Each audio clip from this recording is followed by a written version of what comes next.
कमबख्त को आज ही मरना था। मुकदमे का सारा नक्शा ही बदल गया है। उस चिट्ठी में क्या लिखा है जो आपके हाथ में दे गया? कोर्ट में आने का वादा किया था, आ गया हूं।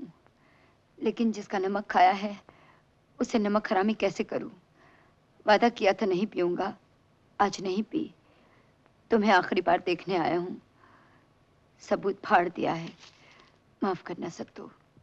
योर ऑनर, कल सरकारी गवाह जगत राम की मौत की वजह से उसकी गवाही मुकम्मल ना हो सकी, लिहाजा मेरी अदालत से दरख्वास्त है कि कुछ और सबूत और गवाह इकट्ठा करने के लिए मोहलत दी जाए। योर ऑनर, पेशतर इसके कि सरकारी वकील साहब को और वक्त मिले, मुझे अपने गवाह पेश करने का मौका दिया जाए। आपके गवाह हाजिर हैं? बिल्कुल हाजिर हैं योर ऑनर। पेश कीजिए। हमारा पहला गवाह श्री मोहन कपूर। यानी सरकारी वकील? Yes your honour. यह हरगिज नहीं हो सकता योर ऑनर। ये बड़ी अजीब और गरीब दरखास्त है। लेकिन कानून के खिलाफ नहीं। मुझे इनकी इस हरकत पर सख्त एतराज है। अदालत जानना चाहेगी मुकदमे की पैरवी के लिए क्या यह लाजमी है? निहायत लाजमी है योर ऑनर, यकीन दिलाती हूँ। अदालत की सरकारी वकील को हिदायत है कि वह गवाह के कटहरे में पेश हो जाएं।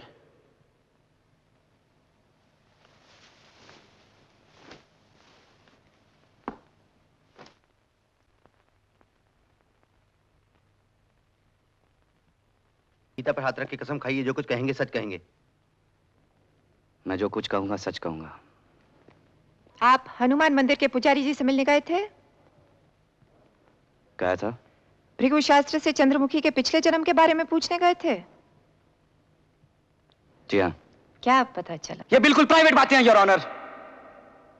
क्या आपके इस सवाल का मुकदमे से ताल्लुक है?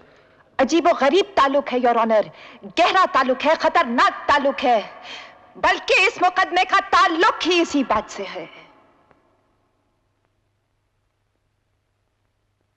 पूछने की इजाजत है। Thank you your honour. जवाब तलब करती हूं। भृगु शास्त्र से क्या पता चला? सवाल बदलती हूं। पिछले जन्म के बारे में क्या पता चला? मुझे इजाजत मिले कि मैं कटेरे से बाहर आकर कुछ कह सकूं। आप वहीं खड़े रहेंगे जब तक आपको हिलने की मैं इजाजत न दूं।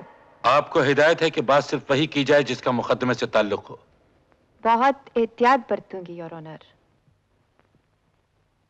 सवाल फिर बदलती हूं। क्या भृगु ने बताया कि पारो चंद्रमुखी के रूप में पैदा हुई है और सरस्वती बाई का भाई माधो मरने के बाद इस जन्म में मोहन कपूर बनकर आया है? योर ऑनर, मैं फिर अर्ज करूंगा, यह सवाल बिल्कुल। ये सच है, हाँ या ना? हाँ। क्या भृगु ने यह बताया कि माधो को पारो से प्यार था और माधो को दूसरा जन्म लेकर यानी मोहन कपूर बनकर पारो की मौत का बदला लेना होगा, नहीं तो चंद्रमुखी की आत्मा को इस जन्म में शांति नहीं मिलेगी? क्या भृगु शास्त्र में यह भी लिखा था कि पारो का खून चौधरी जनक सिंह ने किया है? मालूम नहीं। लिखा था कि नहीं, हाँ या ना? सफा फटा हुआ था। अब आप जा सकते हैं। तो ये नक्शा है योर ऑनर। ये मुकदमा पिछले जन्म की बिना पे दायर किया गया है और इसे यहीं पर खारिज कर दिया जाए क्योंकि कानून में कहीं नहीं लिखा कि दूसरा जन्म होता है। कानून में यह भी नहीं लिखा कि दूसरा जन्म नहीं होता है। कानून इस मसले पे खामोश है। खामोशी को इनकार नहीं माना जा सकता। मसला बेहद पेचीदा है। याद दिलाता हूं योर ऑनर, इस अदालत में मुझे गीता की कसम दिलवाई गई और जो इंसान गीता की कसम खाता है वो दूसरे जन्म की कसम खाता है, क्योंकि गीता में भगवान ने कहा है कि जिस तरह इंसान पुराने कपड़े फेंक कर नए कपड़े पहन लेता है, उसी तरह आत्मा भी पुराने जिस्म को छोड़कर नया जिस्म धारण कर लेती है। अगर अदालत गीता की कसम कबूल करती है तो अदालत दूसरा जन्म भी कबूल करती है। लेकिन योर ऑनर, बहस दूसरे जन्म पर तो हो नहीं रही। बहस तो इस बात पर है कि क्या यह मुकदमा पिछले जन्म की बिना पर चलेगा कि आज के कानून के मुताबिक क्या 30 बरस की मरी हुई पारो का मुर्दा इस अदालत में आकर गवाही देगा कि उसको किसने मारा? मुर्दा क्यों आएगा योर ऑनर, जबकि उसकी आत्मा का संदेश हम तक पहुंच चुका है। चंद्रमुखी के रूप में? हाँ। तो योर ऑनर, चंद्रमुखी को गवाही के लिए पेश किया जाए। नहीं योर ऑनर, चंद्रमुखी इस हालत में नहीं है कि इस अदालत में पेश की जा सके। क्या उसे बुखार है? नहीं। क्या वो अपाहज है? नहीं। क्या वो इतनी नाजुक है कि अदालत की हवा उसे मुआफिक नहीं आएगी? नहीं। तो वो क्यों नहीं आ सकते? नहीं नहीं योर ऑनर, डॉक्टर के मुताबिक उसकी दिमागी हालत नाजुक है। यही तो साबित करने के लिए मैं उसे यहाँ बुलाना चाहती हूँ योर ऑनर। मैं चंद्रमुखी की गवाही निहायत लाजमी समझती हूँ। अगर चंद्रमुखी के जरिए कोई राज जाहिर होता है तो उसके नाम समन जारी किए जाएं।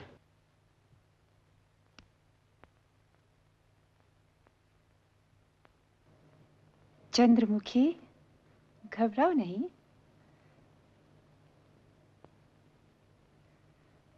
सुना है तुम्हें पिछले जन्म की बातें याद आती हैं।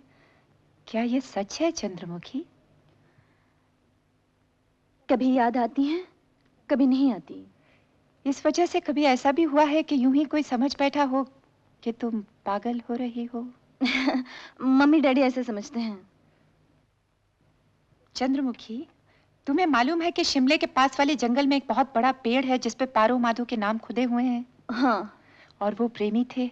हाँ। और आजकल के भी प्रेमी वहीं जाकर ये प्रार्थना करते हैं कि उनका प्यार पारो माधो जैसा हो। हाँ। और कई तो ये भी सोचने लगते हैं कि वो पारो माधो ही थे। हाँ। तुम मोहन साहब के साथ उस जंगल में गई थी? हाँ। और क्योंकि तुम मोहन से प्यार करती हो, तुम प्रेम के जोश में ये समझ बैठी कि तुम पारो हो और वो माधो है। मुझे विश्वास है कि मैं पारो थी। डॉक्टर नरेश तुम्हारा इलाज कर रहे हैं? हाँ। किस बीमारी का इलाज कर रहे हैं? वो समझते हैं मेरे दिमाग में कुछ खलल है। तुम्हें किस ढंग से मारा गया? मुझे? यानी पारो को कुल्हाड़ी से सर फोड़ा गया, सीने में गोली मारी गई, पेट में छुरा फूंका गया? Objection your honour. मुझे नहीं मालूम। तुम्हें मालूम है कि एक इंसान को, इनको फांसी के तख्ते पर लटकाने की कोशिश की जा रही है और वो महज तुम्हारी वजह से। मेरी वजह से? मोहन साहब ने इन पे कत्ल का इल्जाम लगाया है, तुम्हें मालूम नहीं? मुझे नहीं मालूम। सारी दुनिया को मालूम है, तुम्हें मालूम नहीं? योर ऑनर, सच्चाई को टेढ़े रूप में पेश किया जा रहा है। मुझे नहीं मालूम। योर ऑनर, इनसे कहिए इनको सवाल पूछने का बाद में मौका दिया जाएगा, इस वक्त खामोश रहें। आपको मौका दिया जाएगा, सवाल जारी रखिए। चंद्रमुखी, तुम्हारे माँ बाप तुम्हें पागल समझते हैं, डॉक्टर नरेश तुम्हें पागल समझते हैं। क्या तुम भी कभी कभी अपने आप को पागल समझती हो? ऑब्जेक्शन। मैं पागल नहीं हूँ। मैं कहती हूँ तुम पागल हो। नहीं, मैं पागल नहीं हूँ। तुम सरासर पागल हो चंद्रमुखी। योर ऑनर, इन्हें रोक दिया जाए। योर ऑनर, मैं हैरान हूँ कि इनको ऐसी बातें करने की इजाजत कैसे दी जा रही है। ये हद से आगे बढ़ रही है। अगर यही रवैया रहा तो आपका क्रॉस एग्जामिनेशन रोक दिया जाएगा। मैं पागल नहीं हूँ। मैं पागल नहीं हूँ। मुझे इनसे कोई और सवाल नहीं करना। गवाह आपके हवाले है। ऐसी हालत में मैं इनसे कोई सवाल नहीं पूछना चाहता।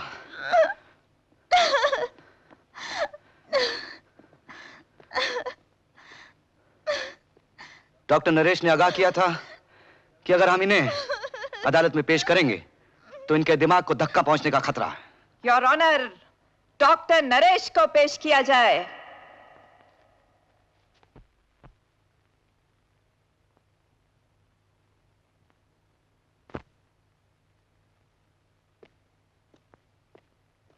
गीता पर हाथ रख के कसम खाइए, जो कुछ कहेंगे सच कहेंगे। मैं जो कुछ कहूंगा सच कहूंगा। नाम? नरेश गुप्ता। पेशा? साइकाइट्रिस्ट। यानी आप दिमागी बीमारियों का इलाज करते हैं? जी। इलाज के दौरान आप मरीज को सुलाकर उसकी याददाश्त को बचपन की तरफ वापस ले जाते हैं ताकि बीमारी की वजह पता चल जाए। क्या ये ठीक है? ठीक है। किस उम्र तक वापस ले जाते हैं? 15, 10, 5।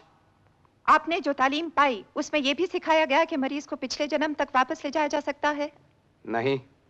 यानी आपकी साइंस ये कबूल नहीं करती कि पिछला जन्म होता है? नहीं। तो इलाज के दौरान में आपने चंद्रमुखी को पिछले जन्म में कैसे पहुंचा दिया? वो खुद ब खुद पहुंच गई थी। क्या इसमें आपको खतरा नहीं महसूस हुआ? हुआ। किस किस्म का खतरा डॉक्टर नरेश? कि शायद मैं उसे वापस न ला सकूं। और वापस न ला सकते तो क्या होता? वो पागल हो सकती थी। उसके बाद आप फिर कभी उसे पिछले जन्म में ले गए? हाँ। ये जानते हुए कि आपको इस बात का ना तजुर्बा है, ना हक है, ना आपकी साइंस आपको इजाजत देती है, ना कानून। हाँ। और ये जानते हुए कि शायद चंद्रमुखी पागल हो जाए। हाँ। यानी आप बड़ी नासमझी से पेश आए, आपने जानबूझकर मरीज को खतरे में डाला। आप जैसे डॉक्टर को डॉक्टरी का पेशा करने की इजाजत नहीं होनी चाहिए। और आप अपने सवाल मुकदमे की हद तक रखिए, यह आपको आखिरी चेतावनी है। बहुत अदब से माफी मांगती हूँ योर ऑनर, ऐसी गुस्ताखी फिर न होगी। आखिरी सवाल, क्या ये मुमकिन नहीं कि चंद्रमुखी पिछले जन्म की हालत में जो कुछ भी कहती रही वो महज एक दिमागी खलल का नतीजा हो? मुमकिन है, लेकिन मुमकिन तो है। हाँ, मुमकिन है। मुझे आपसे और कुछ नहीं पूछना, आप जा सकते हैं।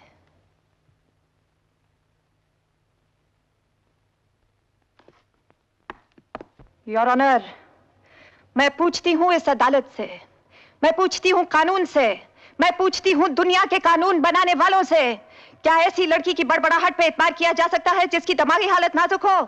क्या ऐसे डॉक्टर पे एतबार किया जा सकता है जो जानबूझकर मरीज को खतरे में डाल रहा हो? क्या ऐसे शराबी पुलिस इंस्पेक्टर पे एतबार किया जा सकता है जो पुलिस से निकाला जा चुका हो और जिसकी समझ में ये बात नहीं आई कि पारो तो घर की नौकरानी थी, वो एक हार क्या किसी भी कमरे में कुछ भी भूल सकती थी?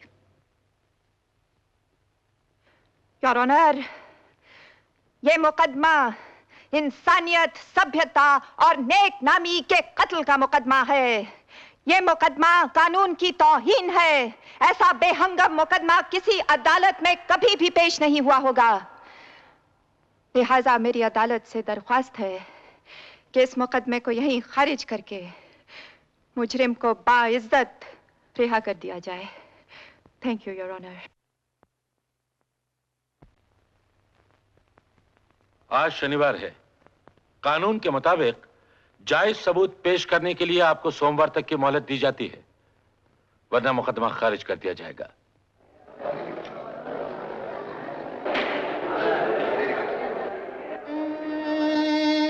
पापा, सोमवार को आपको बाइज्जत घर ले जाऊंगी। बहुत अकेली हूँ पापा।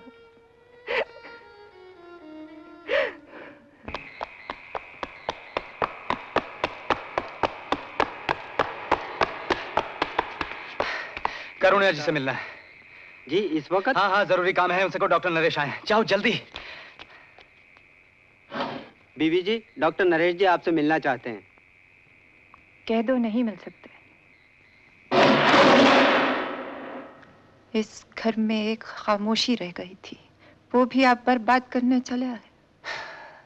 माफी मांग लूंगा, लेकिन इस वक्त एक जरूरी दरख्वास्त लेकर आया हूँ। फरमाइए। मोहन और मुझे यकीन है कि जो सबूत अदालत को चाहिए वो आपकी हवेली में मिल सकता है। हमारा सर काटने के लिए हमारी ही तलवार मांगने आए हैं?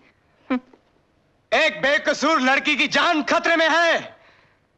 एक बेकसूर बाप की जान खतरे में है, लेकिन आप चौधरी जनक सिंह के घर पर फरियाद लेकर आए हैं और जो इस दर पे आता है उसको हम खाली हाथ नहीं जाने देते।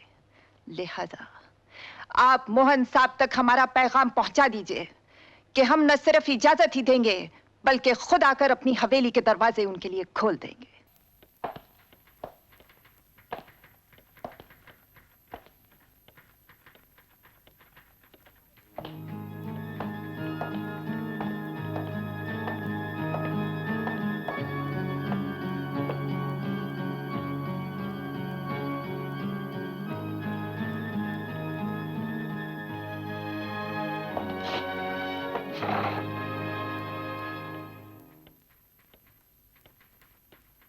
मैं कमिश्नर जोगिंदर सिंह का वकील हूं और उनसे मिलना चाहता हूं।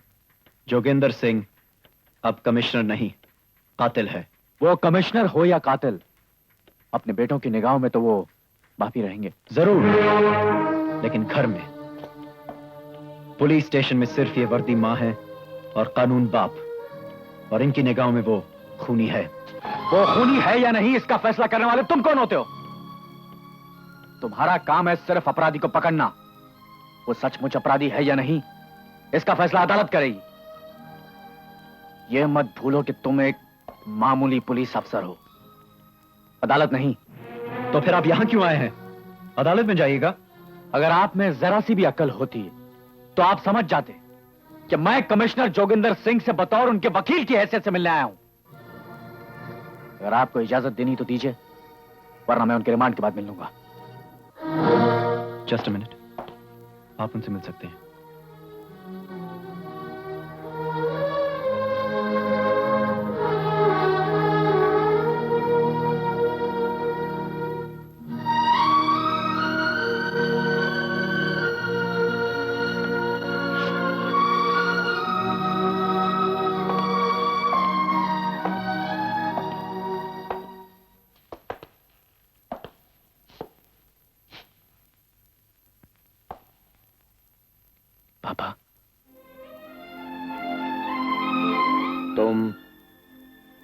तुम यहाँ क्यों आए?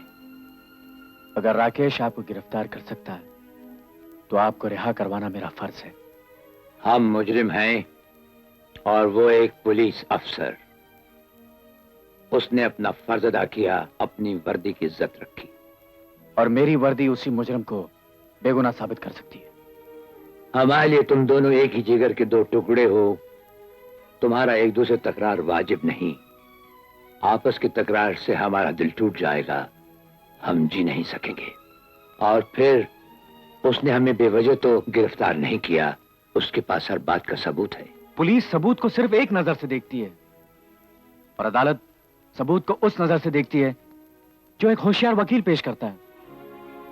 सच्चाई के बहुत से रंग हैं, उनमें से कुछ झूठे भी होते हैं। जहां अदालत में सच्चाई की जीत होती है, वहां होशियारी और चालाकी का भी बोलबाला है। यही साबित करना मेरा फर्ज है। पापा, हमारा वजूद सिर्फ आपसे है, सिर्फ आपसे। ऐसा तो है विजय। अगर हम सब रहेंगे तो तुम्हारी मां को शांति मिलेगी, लेकिन आज से घर में तुमने हमारी जगह संभालनी है, हमारी जगह संभालनी है। जाओ जाओ, घर जाओ। तुमने अपने पापा को हथकड़ी इसलिए पहना दी ताकि तुम्हारे खोखले फर्ज और आदर्श का भरम बना रहे। नहीं मां, इसने पापा को पकड़कर अपने डिपार्टमेंट में बहुत नाम कमाया है। इनकी वाह होगी, तरक्की होगी, लेकिन ये भूल गए हैं कि जिस बाप की औलाद है उसी बाप का मैं भी बेटा हूं। उन्होंने कत्ल किया नहीं है, अगर किया भी हो तो मैं उन्हें जी जान से बचाऊंगा। राकेश, तू अपने पापा की सारी दौलत ले ले, मगर उनको छोड़ दे। माँ, क्या पापा ने कभी रिश्वत ली या लाकर आपको दी? वो और रिश्वत, उनकी ईमानदारी को सारी दुनिया की दौलत नहीं खरीद सकती। तो फिर उन्हीं के बेटे से आपने रिश्वत की बात कैसे की माँ? मैं तो उन्हीं के बताए रास्तों पर चल रहा हूँ। बस बस, ढोंग रचने की जरूरत नहीं है। मुझे मालूम है तो पापा की पली चढ़ाएगा। पापा को नहीं, उस अपराधी को जिसने अलेक्जेंडर के ड्राइवर का खून किया। यह तुम्हारा आखिरी फैसला है। ऐसा ही समझो।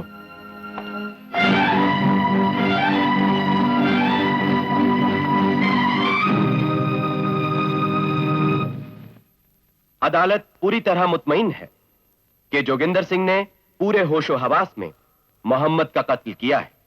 उनके मकतूल की बहन खुर्शीद के साथ नाजायज ताल्लुकात। कमिश्नर की हैसियत से कानून के मुहाफिज होने के बजाय उन्होंने खुद गैर कानूनी कार्रवाइयां की। इन इल्जाम के तहत उनकी जमानत नामंजूर की जाती है और उन्हें जेरे हिरासत रखने का हुक्म दिया जाता है।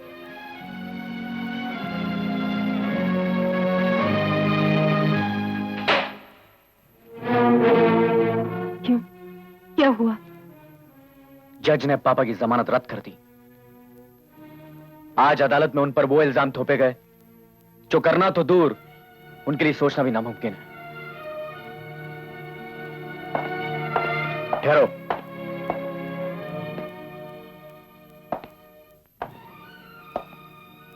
पापा होटल में लड़कियां सप्लाई करते थे, उन पर यह इल्जाम लगाते तुम्हारे पैरों तले जमीन क्यों फट गई?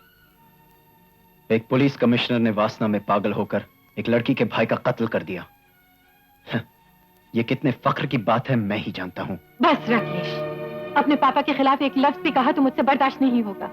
माना कि इस खून की वजह एक लड़की है, मगर उनके दामन पर ऐसे धब्बे न लगा। मैं बोल पड़ी तो अनर्थ हो जाएगा। मां, कहना क्या चाहती हो? कुछ नहीं, कुछ भी नहीं। राकेश की झूठी घड़ी कहानी पर बिल्कुल विश्वास ना करें। मैंने कोई कहानी नहीं घड़ी। अदालत में लगाए हुए सब अपराधों के सबूत हासिल हैं। अगर कोई और अफसर इस केस की जांच पड़ताल करता तो पापा निर्दोष छूट जाते। अफसोस तो यह है कि तुम लगे हो इस केस के पीछे।